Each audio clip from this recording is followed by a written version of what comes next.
La mascarilla dejará de ser obligatoria al aire libre desde este jueves. Así lo han acordado hoy por mayoría las comunidades autónomas. Su uso seguirá siendo obligatorio en interiores y en eventos multitudinarios. Quedan por definir algunos espacios sensibles, como los patios de colegios.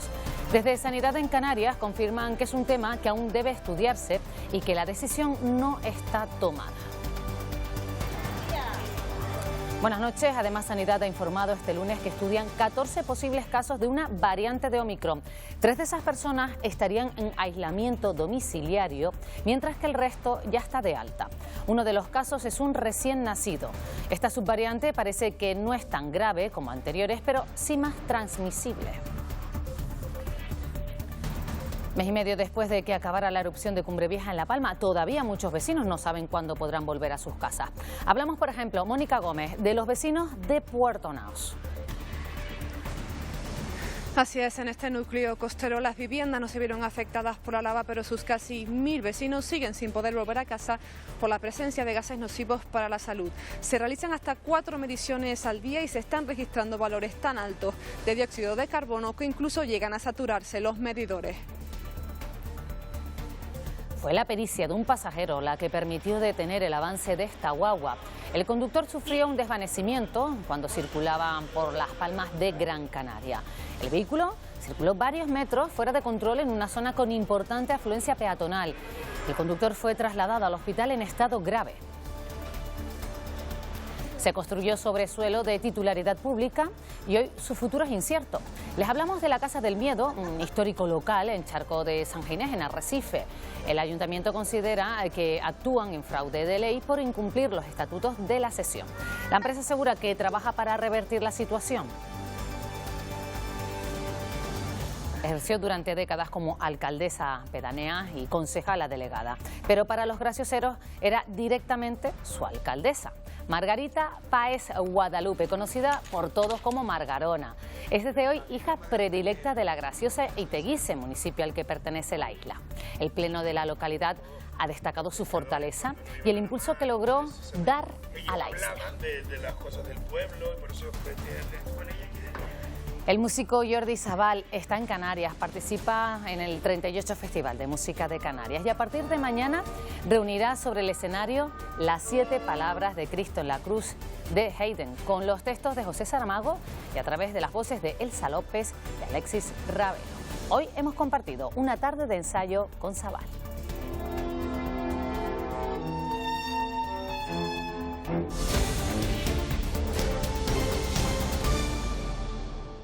Vamos por buen camino porque indudablemente el impacto que tiene la incidencia acumulada está siendo ya cada vez menor y desde esa perspectiva lo lógico es pensar que en un determinado periodo de tiempo también disminuya el número de complicaciones, de UCI y de fallecimientos. Son palabras de Amos García, jefe de epidemiología del Servicio Canario de Salud, que ve cerca el descenso de los ingresos hospitalarios y muertes por COVID. Lo cierto es que este lunes Sanidad nos habla de una posible subvariante de Omicron. Es más, afirman que se estudia a 14 personas afectadas supuestamente por esta subvariante. A la nueva mutación de la variante Omicron, denominada BA2, se la suele calificar también como silenciosa, porque no tiene el marcador genético original, el BA1, el que buscan los investigadores para identificar a Omicron. En un mundo globalizado, estas variantes nos van a llegar a nosotros. Esta no parece que tenga mucha diferencia con respecto a la Omicron con la que estamos conviviendo actualmente, y por lo tanto va a tener un perfil similar. Hasta el momento, la nueva mutación de Omicron reproduce la evolución habitual en los coronavirus, es decir, aún más contagiosa que las anteriores, pero también menos letal. Seguro que van a seguir aumentando el número de personas que tengan esta variante. Y repito, de esas 14 solamente quedan hospitalizadas 3. De los 14 casos sospechosos de esta subvariante que analiza la Sanidad Canaria, hay 3 personas cumpliendo aislamiento domiciliario. Las 11 personas restantes han recibido el alta sin registrar complicaciones a causa de la infección. A partir del jueves se elimina la obligatoriedad del uso de mascarillas en exteriores. Una decisión que ha tomado esta mañana el Consejo Interterritorial Elena Arbero con algunas excepciones. Sí, tras la reunión el Consejo Interterritorial ha decidido que dejará de ser obligatorio el uso de mascarillas en exteriores a partir del próximo jueves, excepto si se trata de eventos multitudinarios al aire libre en los que se está de pie o si no se asegura la distancia mínima de seguridad en aquellos en los que se esté sentado. Eso sí, seguirá siendo recomendable el uso de mascarillas en exteriores cuando hayan aglomeraciones urbanas. Es una decisión acordada por las comunidades que solo ha contado con la abstención del País Vasco y que llevará la ministra de Sanidad al Consejo de Ministros que se celebra mañana. En cuanto a los eventos deportivos, hay novedades en el aforo, ya que aumenta un 85% en los recintos abiertos y a un 75% en recintos cerrados, con la obligación de continuar con el uso de mascarillas y respetar la distancia mínima de seguridad. Después de un mes y medio, este jueves las mascarillas podrán dejar de utilizarse por la calle. El Consejo Interterritorial Nacional de Salud ha apoyado esta medida, todo una vez que el jueves entre en vigor el Real Decreto que aprobará 24 horas antes el Consejo de Ministros. Así, las mascarillas solo serán obligatorias en eventos multitudinarios si no es posible mantener la distancia de seguridad. No es obligatoria, pero se recomienda utilizarlas al aire libre cuando haya aglomeraciones. También se ha aprobado subir los límites de los aforos para las competiciones deportivas, que pasarán del 75 al 85% en recintos abiertos y del 50 al 75% en los cerrados, respetando siempre las medidas de distancia y, de no ser posible, sí habrá que utilizarlas. La eliminación de la mascarilla llega sin el aval técnico de la ponencia en alerta y sin pasar por la Comisión de Salud Pública, lo que ha generado controversia y más de una duda, entre ellas su aplicación en patios de colegios. Canarias, por ejemplo, decidió su uso en la anterior ocasión al considerar que existen aglomeraciones. Ahora esta opción no queda clara tras la aplicación de vacunas a menores.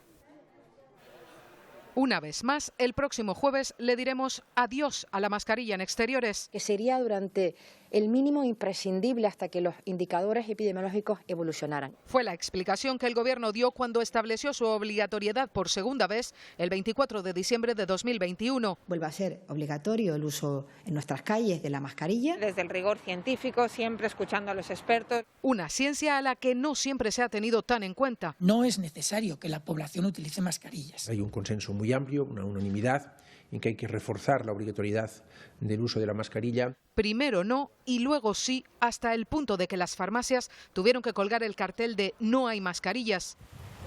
Y llegó el verano de 2021, el segundo de la pandemia. Que no sea obligatoria la mascarilla en espacios libres a partir del sábado 26 de junio. Medio año después, vuelta atrás. Es un momento, yo creo que, para imponernos esa obligatoriedad de llevar la mascarilla. Omicron cambió todos los esquemas. Mascarilla obligatoria al aire libre para frenar la sexta ola. Y con los indicadores aún a medio camino del descenso, después de que el Congreso aprobara hace solo una semana mantener su uso también en el exterior, el jueves nos volveremos a ver las caras, siempre que se mantenga la distancia. ¿Será la definitiva? La pandemia afecta a la economía. Un informe de la Asociación Visión y Vida demuestra que el 8,5% de los menores en el país no tiene una buena visión debido a su situación económica familiar. No pueden costearse los gastos oftalmológicos, una situación que en Canarias se supera la media nacional. Todo comienza con la visita al oculista. En Canarias se calcula que el 9,5% de los menores no cuenta con recursos económicos para solucionar sus problemas ópticos. Los padres los traen, le decimos que deben llevar la gafa, pero sí hemos notado que no hay, los que no tienen recursos lo dejan pasar. Son las conclusiones a las que se llega tras 4 años de estudio. Tenemos un problema y ese problema se llama pobreza visual infantil. El hecho de tener que comprar sea gafas, lentes de contacto o un tratamiento de terapia visual se convierte en un problema económico grave. Soluciones clave para problemas como hipermetropía, astigmatismo no corregido. Y que afectan directamente al rendimiento académico de los menores. Una vez estaba en clase y no veía muy bien de lejos, pues mis padres decidieron venir a la óptica y pues me detectaron que tenía miopía y me pusieron gafas y ahora veo mejor. Entre las causas del problema, no solo las pantallas. La culpa es de la utilización intensiva de la visión de cerca y del poco tiempo que pasamos en el exterior. Desde la asociación se lucha para la creación de un Plan Nacional de Salud Visual. Ahora esperan realizar una prueba piloto analizando la salud visual de los niños de La Palma. La sexta ola provocó un tsunami de bajas laborales. 1 de cada 3 autónomos se vio afectado y muchos no cobraron ni un euro durante su obligado confinamiento. María Eugenia tuvo que ausentarse de su clínica dental durante una semana en enero tras contagiarse de COVID. Una semana sin trabajar significa una semana sin cobrar, porque en su caso es imposible el teletrabajo. Ya sabemos que tenemos que tener nuestro propio respaldo porque las prestaciones siempre son muy escasas. Mi asesora me comunicó que sí, que la mutua me iba a hacer un pago. No obstante, no sé el monto. Y al tratarse de una indemnización pequeña que se cobra a partir del 5.º día, en una baja de solo una semana, muchos autónomos ni la tramitan, simplemente se confinan. Para nosotros irrisorio, no nos cubre absolutamente nada. Su ejemplo es similar al de 1 de cada 3 autónomos canarios que se han visto afectados por esta sexta ola, según los datos que maneja ATA. Es muy complicado subsistir en un autónomo que puede estar a lo mejor ingresando 1.800 y que de repente en una baja se ve con 800 euros. Recomendamos a los autónomos que se hagan ampliaciones voluntarias a la cotización de la Seguridad Social, que es una de las soluciones que planteamos además dentro del diálogo social en la subida de cotizaciones. Para la Unión de Profesionales y Trabajadores Autónomos, UPTA, es necesario que Gobierno y comunidades autónomas reactiven los 2.000 millones de euros para ayudar al sector. El Ejecutivo de Pedro Sánchez propone una subida del salario mínimo interprofesional hasta los 1.000 euros mensuales en 14 pagas este año, mientras que los sindicatos habían anunciado una oferta de 996 euros mensuales. Todo está en manos de los agentes sociales y del Gobierno. La subida del SMI de septiembre del 21 supuso 15 euros de incremento, de 950 a 965. El objetivo de los sindicatos es alcanzar los 1.000 euros en 14 pagas en esta nueva negociación, 35 euros más al mes para llegar a los 14.000 anuales. La patronal lo rechaza frontalmente, si bien el Ejecutivo no necesita de la aprobación de ninguna de las dos partes para ejecutarla. La medida forma parte de la hoja de ruta del Gobierno firmada con los sindicatos de que el SMI alcance el 60% de la renta media en 2023. Estos la consideran acertada y de justicia. Un incremento en sus nóminas de esta magnitud que nos acerca a ese entorno europeo, pues evidentemente va a consumo.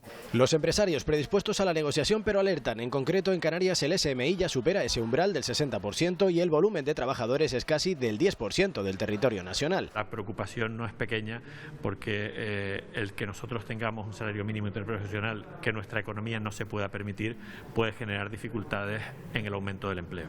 La subida del SMI tendría carácter retroactivo al mes de enero y afectaría a 1.200.000 trabajadores en toda España, de ellos más de 120.000 en Canarias. Los rodajes de cine generan economía en las islas. Por ejemplo, en la isla de Tenerife se contabilizaron casi 60 millones de euros el año pasado, creando más de 8.000 empleos.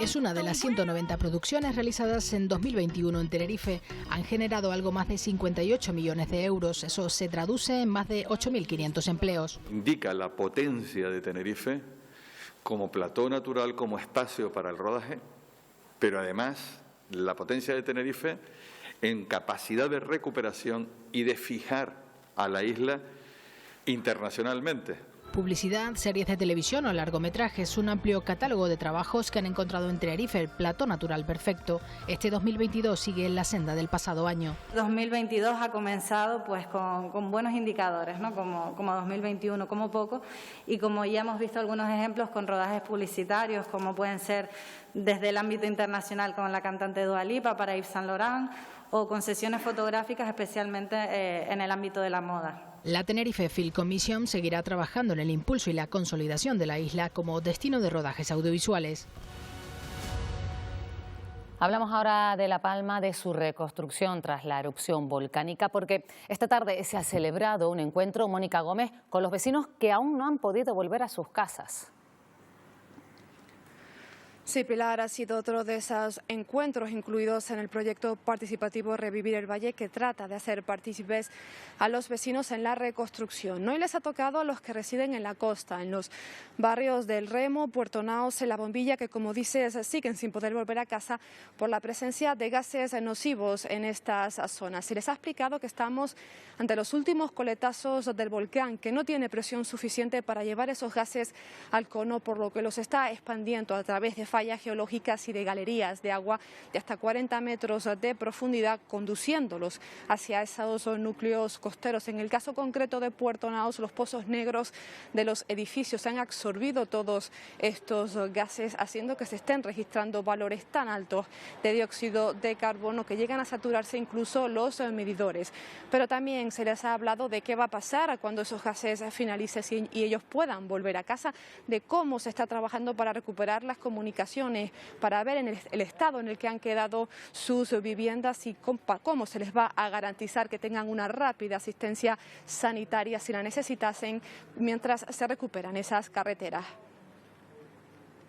El problema de Puerto Naos es de las cosas que ahora mismo más nos preocupa, y la bombilla por el tema de los gases. Este fin de semana, el viernes, hicieron unas mediciones, sobre todo en zonas agrícolas, porque los agricultores están deseando de ir a regar y de ir a cultivar su huerta, y los niveles eran buenos el viernes, pero el fin de semana fue tremendo.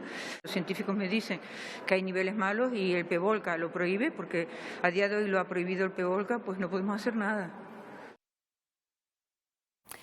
Entre esos vecinos que no han podido regresar a sus casas hay muchos extranjeros que encuentran dificultades a la hora, Mónica, de tramitar las ayudas. Sí, entre la población afectada por la erupción volcánica hay, como bien dices, extranjeros que residen en el Valle de Aridane. Muchos han perdido sus propiedades y a la hora de acudir a la oficina de registro único para realizar los trámites correspondientes que les faciliten optar a esas ayudas económicas, se están encontrando con serios problemas porque todos los papeles que tienen que rellenar están en español, haciendo que algunos incluso desistan de solicitar estas ayudas porque no saben lo que se les está solicitando en dichos papeles. Por eso han pedido contar con la figura de un traductor en esta oficina de registro único que les ayude en este procedimiento.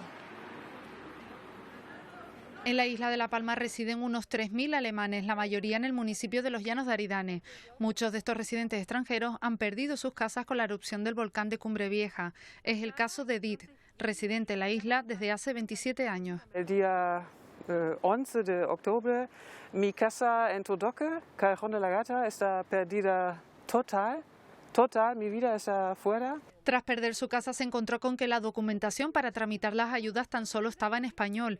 Por eso acudió a Miriam, una traductora que ayuda de manera voluntaria a los afectados extranjeros. Casi nadie de esa gente domina el español suficientemente para poder afrontar y entender lo que le están diciendo. Necesitamos una traductora o una traductora como Miriam o como otros para los papeles, para registro. Peticiones que facilitarían el día a día de una comunidad que también se ha visto afectada y que ante todo piden que se les escuche para poder seguir con su vida en la isla.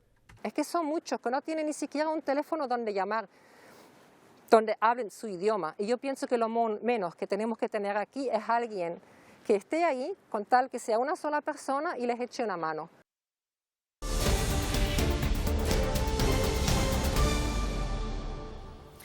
Se confirma que Esther López, localizada sin vida este fin de semana después de estar desaparecida desde el 12 de enero, murió de forma violenta. Así lo ha confirmado su autopsia. Además, la Guardia Civil baraja la hipótesis de que el cadáver haya sido trasladado hasta el lugar donde finalmente fue localizado horas antes de su hallazgo. Esa zona había sido peinada en varias ocasiones por sucesivas batidas sin éxito. El caso continúa bajo secreto de sumario.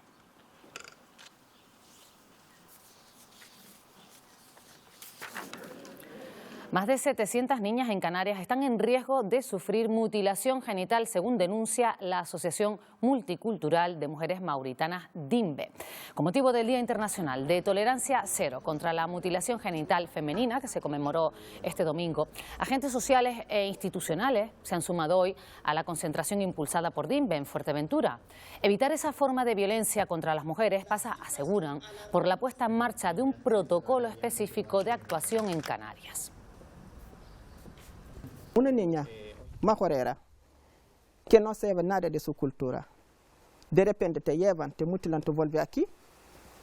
¿Te puedes imaginar? Es la lucha permanente de Agua Touré, proteger a las niñas de la mutilación genital femenina. Para ellas, la solución pasa por aplicar el protocolo de actuación que desde su asociación ya han presentado en el Parlamento de Canarias. Una herramienta multidisciplinar que permitiría acompañar a las víctimas y que los agentes implicados puedan actuar. Es muy importante que tengamos el protocolo, sobre todo en los centros educativos y centros de sanidad. Una pediatra no puede tocar una niña si no hay ningún protocolo.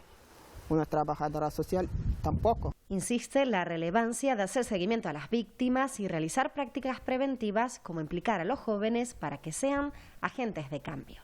Tengo muchísima experiencia que podemos erradicar la mutilación genital femenina, sobre todo dentro de nuestra comunidad. Tan solo en Canarias hay 4.500 mujeres mutiladas y casi 300 niñas en riesgo inminente. El PSOE se suma a otras formaciones y registra en el Congreso de los Diputados una proposición no de ley para investigar los abusos en el seno de la Iglesia. Los socialistas quieren que sea el defensor del pueblo, junto a las víctimas, expertos e incluso miembros del clero, quienes realicen el trabajo y elaboren un informe independiente para garantizar el anonimato de las víctimas. Persigue hacer un trabajo minucioso, profundo, detallado, sobre lo que ha sucedido. Estamos hablando de delitos de delincuentes, evidentemente, desde el ámbito de la pederastia, y que nosotros siempre hemos condenado. El mar es el ecosistema más frágil ante el cambio climático. Se cree que la vida podría desaparecer totalmente de los océanos antes de que finalice este siglo. Esta tarde se ha presentado en el Parlamento el proyecto Cambio. Se trata de conocer la situación actual de los fondos marinos de Canarias y, a partir de un diagnóstico certero, intentar revertir en lo posible las consecuencias del cambio climático. Son precisamente las especies marinas las que están sufriendo en mayor medida los efectos perversos del cambio climático, con una desaparición realmente importante. Estamos en una situación en la que nos enfrentamos ya a cambios, hemos desencadenado este cambio climático y este cambio global, y va a ser necesario no solamente dejar o reducir las emisiones, sino eliminar parte del CO2 que hemos emitido durante todos estos años a la atmósfera. Coalición Canaria asegura que el proyecto de Ecoisla del Cabildo de Gran Canaria ha fracasado y reclama políticas efectivas para avanzar en el desarrollo sostenible. Así lo han denunciado en un foro de mujeres líderes en el que también criticaron la política migratoria del Gobierno de España. Las ponentes apuestan por propuestas innovadoras para mejorar el empleo o impulsar el turismo rural. Es un día para demostrar que hay otras formas de hacer política desde la perspectiva de mujeres que lideran desde sus propios municipios, sus propias organizaciones, y vamos a demostrar que el mundo está cambiando y nosotros estamos empezando a cambiar con él. Si bien es cierto, el Muelle de la Vergüenza se ha trasladado a unas naves de Lanzarote, pero con la misma precariedad y la misma vulneración de derechos humanos que se está teniendo como se tuvo en el Muelle de Arguineguín. Creo que no podemos esconder nada de esto. Y hasta el Cabildo del Hierro ha vuelto hoy un proyecto que se ha reivindicado desde hace años: la construcción de una carretera y un túnel entre las playas en Valverde y el municipio del Pinar. El grupo de gobierno ha presentado una moción para pedir el estudio de alternativas de esta obra a la Dirección General de Infraestructuras Viarias. Ha sido aprobada con los votos a favor del PSOE, la Agrupación de Electores por el Hierro, el Partido Popular y la Agrupación Herreña Independiente. El Hierro Puede Izquierda Unida se abstuvo. David Morales, que ha sido candidato por Ciudadanos al Cabildo de Gran Canaria y al Congreso de los Diputados, ficha por el Partido Popular. Así lo han confirmado hoy en un comunicado los populares de Canarias. Morales, con experiencia en el sector hotelero, ha manifestado que su incorporación como afiliado al PP de las Islas es muy ilusionante y que su deseo es contribuir al desarrollo del archipiélago. Casi 3.000 vecinas y vecinos, la mayoría jubilados, participan en la Universidad Popular Juan Rodríguez de Oreste de Las Palmas de Gran Canaria. La ciudad cuenta con 9 centros como este de Tamaraceite. El programa formativo incluye más de 200 talleres y actividades socioculturales durante todo el año. Las inscripciones permanecen abiertas en la web municipal. Esta es un ejemplo en Tamaraceite de cómo hemos podido ganar espacio, multiplicar por 2 el espacio en esta que es una de las 9 universidades populares de la ciudad de Las Palmas de Gran Canaria. Estamos hablando de 1 millón de euros de inversión que hacemos para que haya un colectivo de la ciudad de Las Palmas de Gran Canaria, que ya digo que gran parte de ellos ya están jubilados, para que tengan un envejecimiento activo. El chofer de una guagua en Las Palmas de Gran Canaria fue trasladado en estado grave al Hospital Insular tras sufrir un desvanecimiento mientras conducía. 4 pasajeros tuvieron que ser atendidos por policontusiones leves. Un hombre que también iba en la guagua fue quien evitó mayores consecuencias.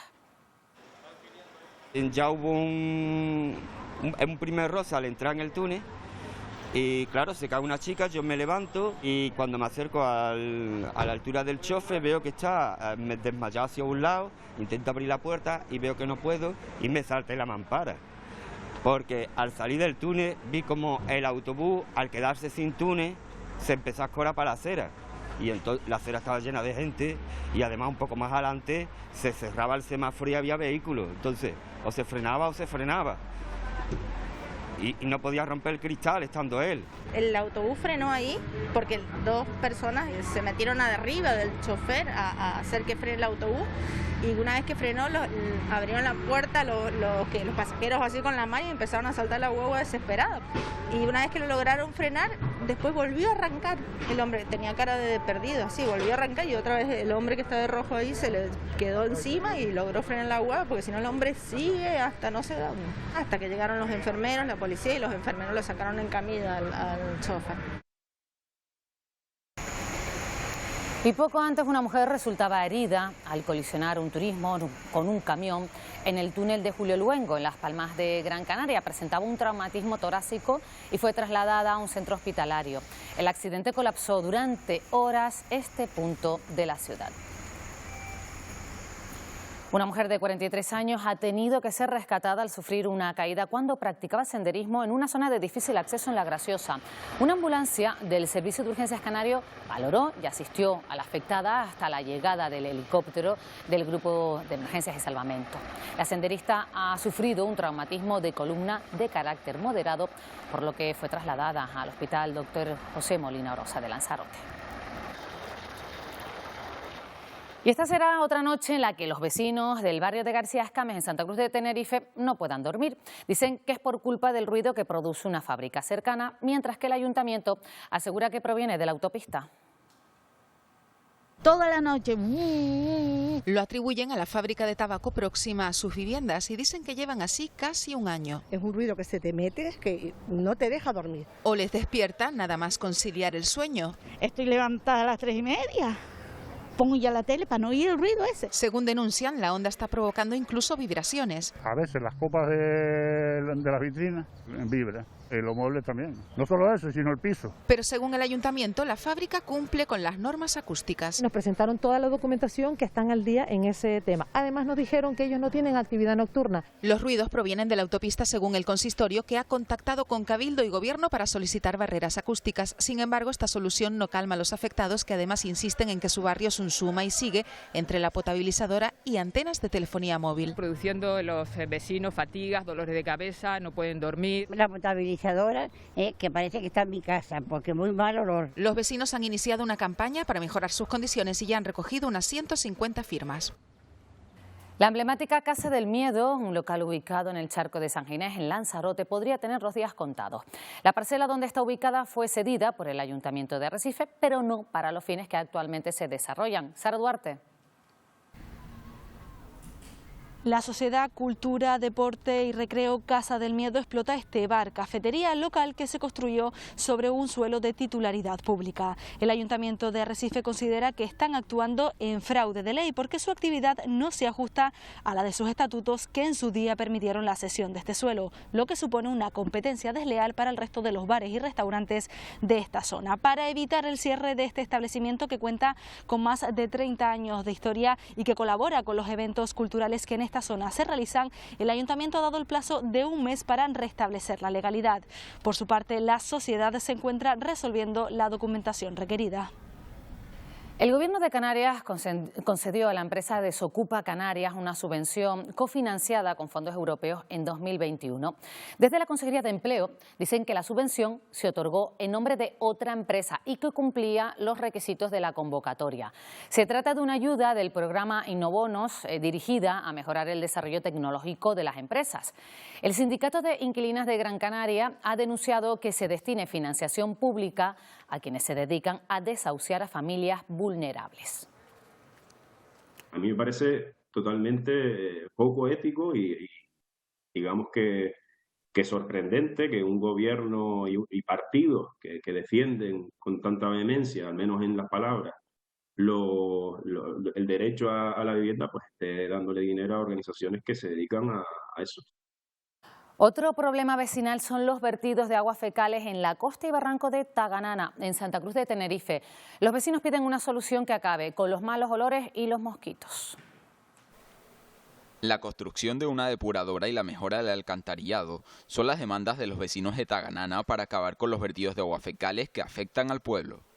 Una bomba que no funciona, hay una tubería rota aquí un poco más abajo y los vertidos están saliendo por el barranco. Y no hay una solución. Los vecinos denuncian que esta situación lleva generando problemas mucho tiempo y advierten del peligro de la llegada de vertidos al mar. Están trayendo desde la playa del Roque las cubas y las depositan arriba donde está el principio del antiguo emisario y las depositan allí, que suponemos que van después directamente al mar. Por su parte, el Ayuntamiento de Santa Cruz niega que hayan vertidos municipales en el entorno. No existe ningún tipo de vertido de aguas residuales municipales. Existe una fosa donde diariamente 2 cubas recogen el agua residual y la traslada a una estación de bombeo. La solución que plantea el consistorio de la capital tinerfeña es la creación de una planta depuradora cuyo proyecto ya está redactado y se encuentra a la espera de financiación.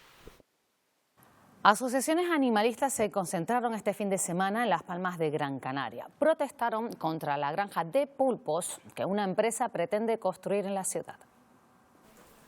Pescanova pretende producir 3.000 toneladas de pulpo al año desde su futura granja en Las Palmas de Gran Canaria. Las asociaciones animalistas denuncian que no existe una ley que estipule cómo se debe realizar el sacrificio de estos animales. Los pulpos no están amparados por legislaciones europeas, por lo que se queda muy abierto y se queda muy en el limbo la garantía de bienestar animal. Además insisten en que los pulpos son seres inteligentes y muy solitarios, por lo que vivir encerrados con otros congéneres podría acarrear graves consecuencias para su salud.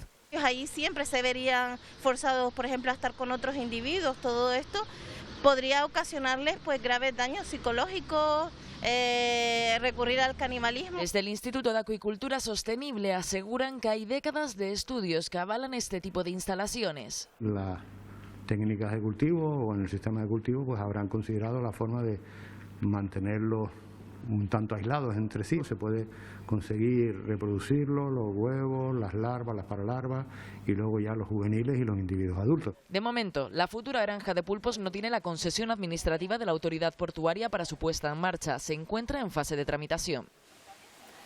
Más de 18.000 personas se beneficiaron en 2021 de las 37 iniciativas impulsadas por la Fundación CEPSA. Unos proyectos enfocados en el ámbito social, el cuidado del medio ambiente y la ciencia y educación. El año pasado, entre las novedades destacó la rehabilitación del Parque Las Mesas en Santa Cruz de Tenerife y el lanzamiento de un programa de becas para estudiantes de FP. Un punto muy importante para nosotros dentro de la actividad es que el trabajador de FESA, el profesional de FESA, colabore en nuestras actividades. Bueno, pues ha habido 6 acciones donde el trabajador, el profesional de FESA, ha estado implicado. Intentamos crear iniciativas o participar en iniciativas que tengan vocación de continuidad para poder dar un apoyo real y bueno, pues que tengan una progresión en el tiempo y una progresión social. La compañía Fred Olsen ha recibido este lunes la certificación AENOR de accesibilidad universal para su ruta entre Tenerife y Gran Canaria.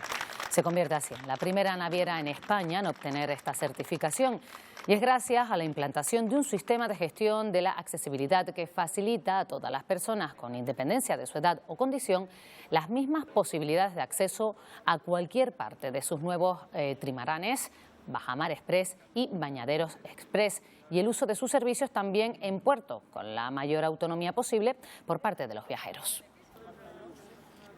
La idea es a lo largo de este año seguir implementando esta certificación en el resto de la flota, el resto de terminales, y esperemos que podamos tenerlo todo más o menos operativo e implementado a final de año.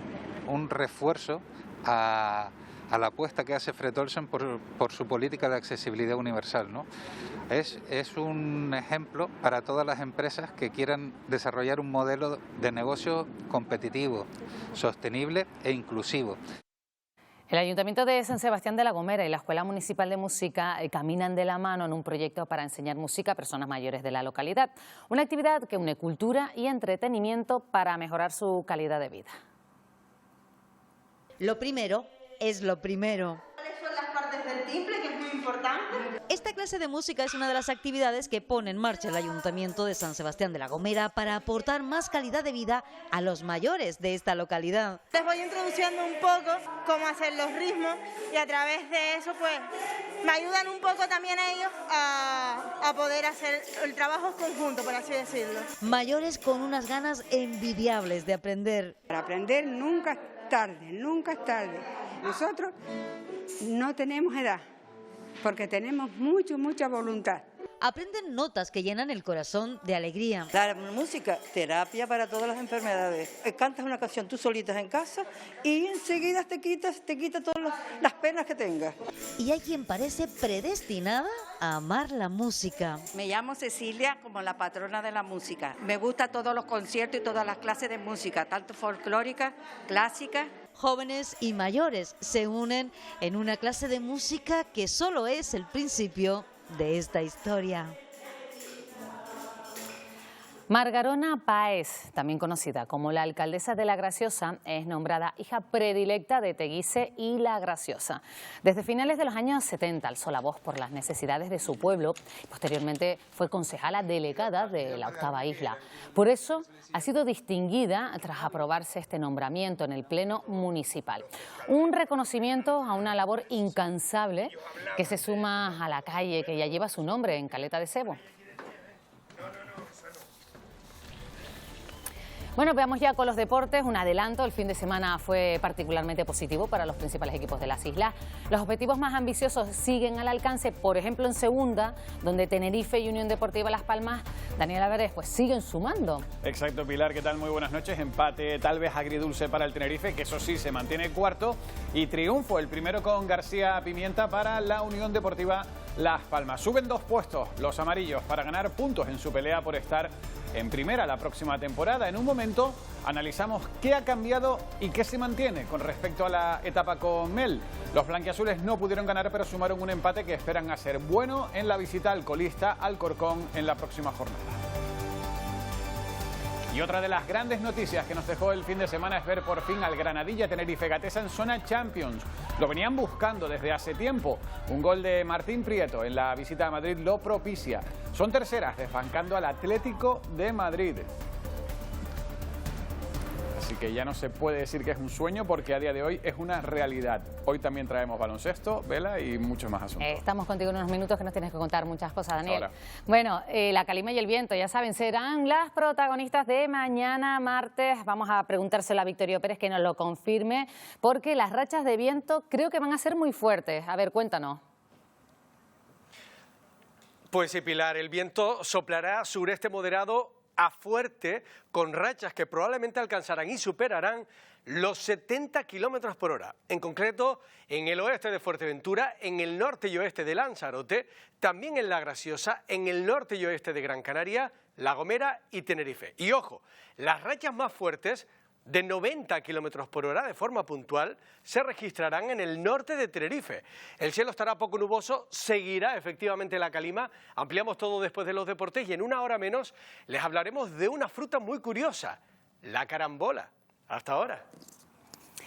Bajo la batuta de Jordi Sabal y dentro del Festival de Música de Canarias, mañana llega uno de los conciertos más esperados, las 7 palabras de Cristo en la cruz de Haydn. Nosotros hemos estado en el ensayo.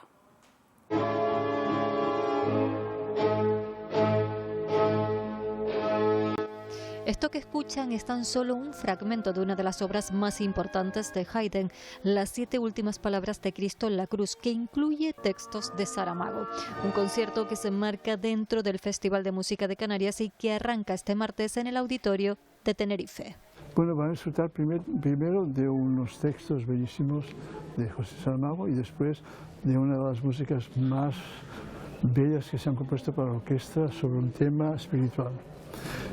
Son unas músicas de una increíble belleza, interpretadas por una orquesta que corresponde con la orquesta que había en la época de Haydn, es decir, los instrumentos de cuerdas con arcos como la había en la época, las flautas, los oboes, los fagots son hechos de madera, tienen pocas llaves, los cornos naturales, las trompetas naturales.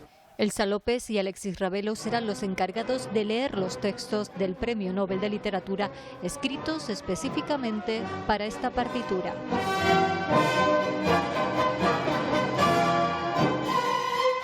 Nos despedimos con música este lunes. A continuación llega Daniel Álvarez con los deportes. Gracias por acompañarnos. Que pasen una buena noche.